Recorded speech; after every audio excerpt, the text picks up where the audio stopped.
I want to continue highlighting matters Finance Bill 2024 and outline areas where I think that this finance bill is not the right piece of law that can help us move this country forward. It is actually very punitive, very oppressive, and unconstitutional. Why? Because in Parliament, we normally say you can't make a law to obscure other laws. In 2020-2021, I participated in the last Parliament in the process of making the Data Protection Act. That is a law that protects you from invasion on your personal information. The law is very clear and it is now aligned to the Constitution of Kenya, the right to protection of your information.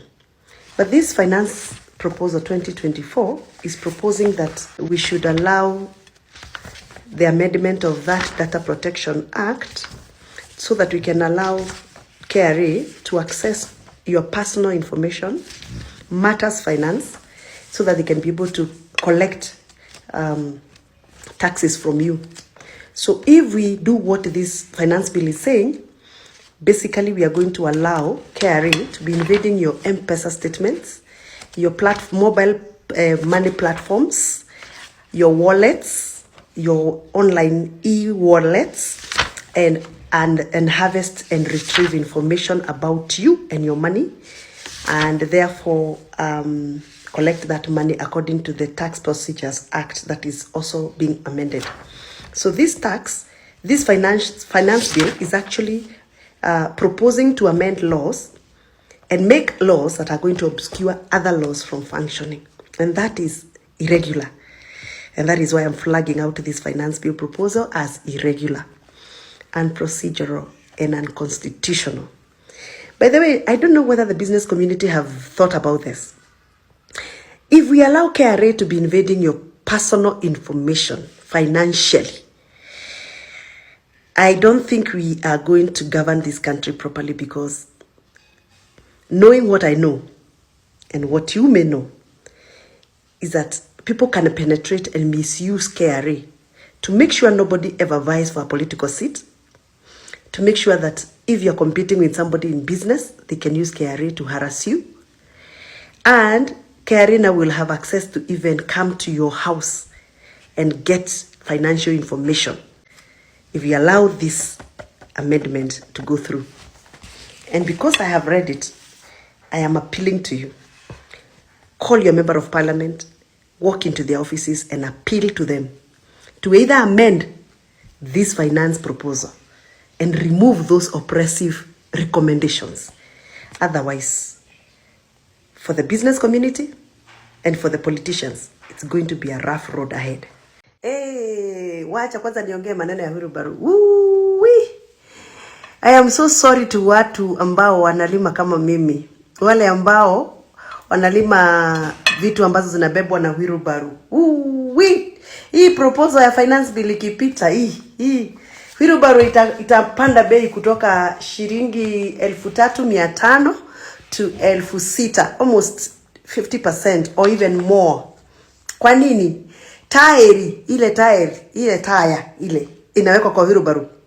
Hii imewekwa katika ile category ya items ambazo zinawekewa tax inaitwa eco levy. Hiyo gurudumu ukienda kuinunua ikiwa peke yake inauzwa 700. Ukienda sasa kuiweka kwa wheelbarrow ile mabati. Lakini according to this proposal inasemekana ya kwamba hiyo mgurudumu itatoka 700 itaenda 1,700. Yani imeongezwa 1,000 on top. That is 143% increment. 143% increment. Ni kitu gani inaongezwa bei kutoka 700 inafika 1,700. Kai. Sasa wale ambao wanabeba maziwa na wheelbarrow kama sisi, wale ambao wanajenga na wheelbarrow, wale wanabeba kahawa na wheelbarrow kama sisi, hii tax, hii finance bill lazima iaguke. Mimi Wamuchomba siwezi kubali kupitisha hii kama iko na proposal kama hiyo. Inafinyilia watu wangu ambao wananiamini na wananipatia kura. Kwa hivyo mimi nataka kuongea na wewe ambayo unaniona. Tafuta mjumbe wako. Na haijalishi ni wa chama gani. Si ulimchagua aende bunge kusimamie?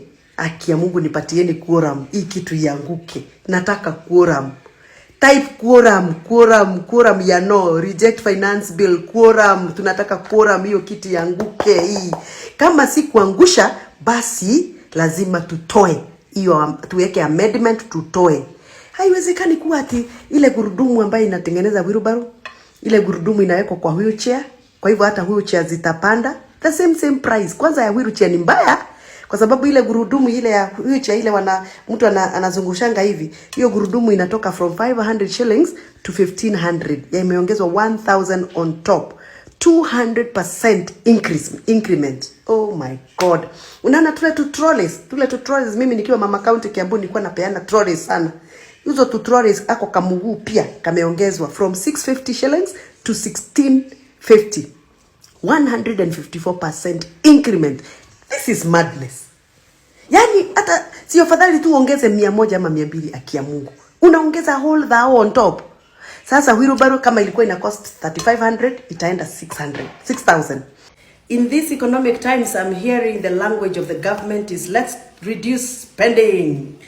Yes, we stop using money on travel, hotels, trainings, and then the worst decision I ever had as a means of stopping government expenditure is stop cooking tea in offices, in public offices, and coffee. Kunyweni maji.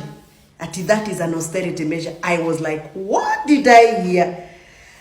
And I asked, who is this guy who advises these people who make such kind of decisions? I mean, you're telling us to stop making tea in offices, and you're introducing bottled mineral water as a means of austerity, and a way of stopping to spend more money. A cup of tea ideally goes for about 25 shillings maximum. The same bottle of water to serve the same cup of tea cost 50 shillings to 70 shillings. And by the way, procurement people will always add something on top because of taxations and da. So do your maths. Between providing a cup of tea to visitors in the office and even to the workers, against providing them with bottled mineral water, which is an austerity measure, effective austerity measure. Of course, a cup of tea. Why?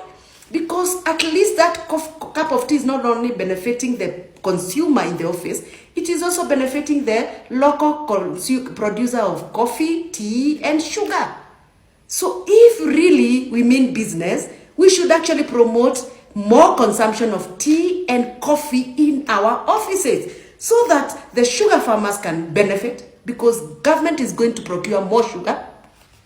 Tea farmers can benefit and promote local value addition activities, and so is tea. But now when we start talking about mineral water, I am not against mineral water, but for heaven's sake, how many people within the value chain of mineral water will benefit versus the value chain of coffee, tea, and sugar? Come on, guys. Even if it is austerity measures, let's do some literal economics. And if you don't know that economics, come to me. I'll give it to you free.